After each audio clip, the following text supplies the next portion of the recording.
تو آج ہم آپ سے جموں کے بارے میں، خاص کر جموں پروونس کے بارے میں بات کرنا چاہتی ہوں۔ جیسا کہ آپ جانتے ہیں کہ جموں کشمیر لداخ ایک ایسی سٹیٹ جس کو اس وقت کے مہاراجہ نے جب ملک کے حوالے کیا تو یہ ایک سٹیٹ کانٹیننٹ کے برابر تھی۔ آپ دیکھیں گے دنیا میں کئی ایسے ملک ہیں جو ہمارے ایک ریجن کے برابر بھی نہیں ہیں، اور ہماری سٹیٹ اس وقت جس وقت ہم نے اس ملک کے ساتھ ہاتھ ملایا تو پورا ایک سمجھ لیجیے کانٹیننٹ کے برابر رہی ہے۔ اور اس وقت کے جو ڈوگرا مہاراجاز تھے انہوں نے اس ملک کو ناردرن بارڈر دیا۔ تب تک ناردرن بارڈر نہیں تھا ہماری کنٹری کے پاس، پورا ایک ناردرن بارڈر دیا۔ مگر بدقسمتی اب یہ ہے کہ ہماری جو سٹیٹ ہے جموں کشمیر لداخ، اس کو ڈاؤن گریڈ کر کے اس کے ٹکڑے کر دیے گئے۔ جموں کو، کشمیر کو، لداخ کو بالکل الگ الگ ڈال دیا، اور جموں خاص کر جموں جو which has been a melting پاٹ، الگ الگ مذہب، الگ الگ جو ایتھنسٹیز ہیں، کلچرز ہیں، اس کا گہوارہ رہا ہے جموں، اور اپنی اپنی آئیڈینٹیز مینٹین۔ کیونکہ میں نے دیکھا کہ جب آپ جموں میں کہیں بھی گزرتے ہو کوئی مارکیٹ سے، تو آپ کو جموں ایک واحد جگہ ہے پورے ملک کے اندر جہاں آپ کو ہندو ملے گا، مسلمان ملے گا، سکھ ملے گا، عیسائی ملے گا، گوجر، بکروال، پہاڑی، یہ کہیں نظارہ نہیں ملے گا۔ پہلے ہوتا تھا کشمیر میں، مگر اب نہیں ہے، صرف جموں میں ملتا ہے، اور کہیں نہ کہیں اس کو اٹیک کرنے کی کوشش کی جا رہی ہے۔ ابھی اگر جموں کے لوگ کشمیر کے ساتھ مل کے ایک آواز میں بات نہیں کریں گے تو خطرہ یہ ہے کہ مٹ جائیں گے، ہم بالکل مٹ جائیں گے، ہمارے پاس کچھ نہیں رہے گا۔ تو آج میں پچھلے 2-4 دن سے جموں میں بھی ہوں۔ اس سے پہلے میں نے راجوری، پونچھ وغیرہ کا دورہ کیا، اور میں نے دیکھا کہ سب سے بڑی جو پرابلم اس وقت فیس کر رہی ہے وہ ان ایمپلائمنٹ کی ہے۔ اور آپ کو بھی شاید معلوم ہوگا کہ جو لیٹسٹ سروے آیا ہے، جیسے یہ کہتے تھے 370 بہت بڑی رکاوٹ ہے، 370 ختم ہوگا تو یہاں دودھ کی ندیاں بہیں گی، لوگوں کو یہاں اتنی انویسٹمنٹ ہوگی کہ بے روزگاری ختم ہو جائے گی۔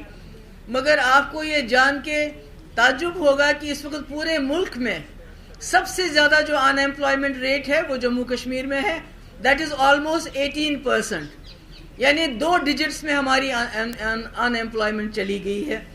اسی طرح جو کام تھے ترقی کے اور جو یہاں انڈسٹری پہلے ہوتی تھی، تو اس میں اسٹیٹ گورنمنٹ کا یہ ہوتا تھا کہ جو یہاں کے لوگ ہیں ان کی تعداد باہر کے لوگوں سے زیادہ ہو، مگر آج کوئی پوچھنے والا نہیں۔ اگر چھوٹی تھوڑی بہت سبسڈی کے لیے جو لوگ انڈسٹری لگاتے بھی ہیں تو وہ باہر سے زیادہ لوگوں کو لاتے ہیں اور یہاں کے نوجوانوں کو نہیں رکھتے ہیں۔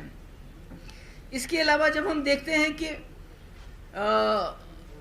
ترقی کہاں ہو رہی ہے، کیونکہ بہت ابھی دیکھیے 70 منسٹر ربن کاٹنے کے لیے، تو کس کا ربن کاٹتے ہیں؟ مجھے تو یا تو وہ پرانی، میرے خیال میں کوئی ڈاکٹر منموہن سنگھ یا یہ جو ہے واجپئی جی کے ٹائم کا کوئی کام ہوگا، باقی تو جتنے بھی ہم نے کام شروع کیے تھے P D P B J P alliance میں وہ سب رکے پڑے ہیں، چاہے وہ منی سیکٹریٹس ہوں، چاہے وہ روڈز ہوں، چاہے وہ کوئی دوسرا کام ہو۔ اور جو کام ہم نے سی آر ایف کے انڈر اٹھائے تھے جس کے لیے ہزاروں کروڑ روپے آیا تھا، جس کی ٹینڈرنگ ہوئی ہے، ان کو بھی بند کر دیا ہے، ان کو بھی بند کر دیا ہے۔ اور الٹا جو کہیں پر نئے کام بھی شروع کرنے تھے وہ بھی نہیں ہو رہا ہے، کیونکہ رورل ڈیولپمنٹ کے میں نے سنا جو رورل ڈیولپمنٹ ہے اس نے بھی کوئی پرائیویٹ کمپنی ہائر کی اپنے لیے، حالانکہ ہمارا انفارمیشن ڈپارٹمنٹ ہے اس کو یوز نہیں کر رہے ہیں، کوئی پرائیویٹ کمپنی۔ یعنی کہ جو جموں کشمیر کو بار بار کہا جاتا تھا کہ یہ 370 کی وجہ سے پچھڑی ہوئی ہے، لگتا ہے جو پچھلے 2 سال میں یہاں ہو رہا ہے کشمیر میں، تو لوگوں کو سیکورٹی کے نام پہ ڈرایا دھمکایا جاتا ہے، خاموش کیا جاتا ہے، مگر جموں کی اکانومی کو چوک کیا جا رہا ہے، پوری طرح سے چوک کیا جا رہا ہے۔ آپ یہاں دیکھ لیجئے، شروع کیجئے مائننگ سے، مائننگ کے کانٹریکٹس باہر والوں کو جو لاکھوں اربوں روپے کما رہے ہیں، اور یہاں جو